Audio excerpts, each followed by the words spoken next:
I visited my second home to rent it out, but found my sister living there, with 3 kids without my permission. When I pulled up to my beach house in Malibu, I wasn't expecting drama.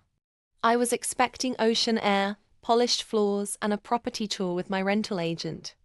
Instead, I walked into a crime scene of chaos.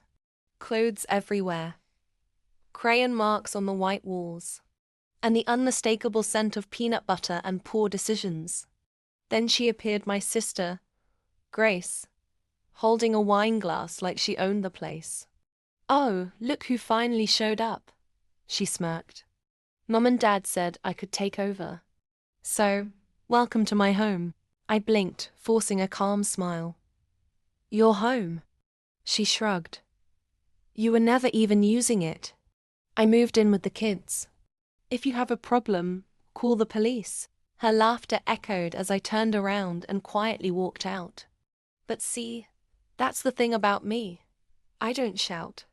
I strategize.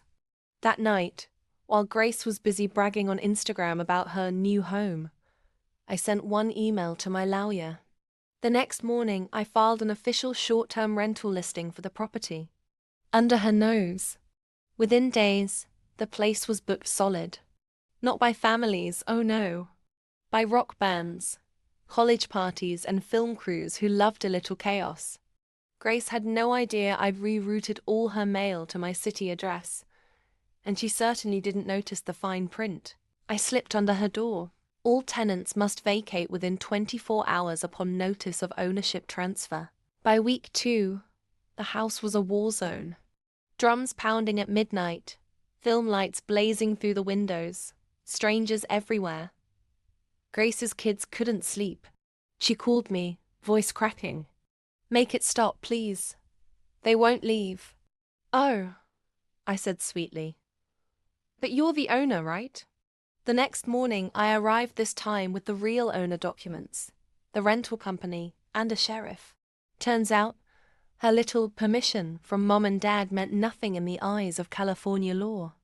She and her kids were escorted out, teary-eyed, clutching boxes. But the real twist, as she drove off, I called out, "By the way, I'm donating the next 6 months' rent proceeds to a women's shelter." "In your name." Her eyes widened. "You wouldn't." "Oh, I already did." The house she tried to steal became a safe haven for women escaping real hardship. Women who, unlike her, earned every bit of comfort they got. Now, every time Grace drives by, she sees a banner outside that reads, "The Grace Home, a place of new beginnings." Petty? Maybe. Poetic? Absolutely. Revenge doesn't always need shouting. Sometimes it just needs a signature and a smile.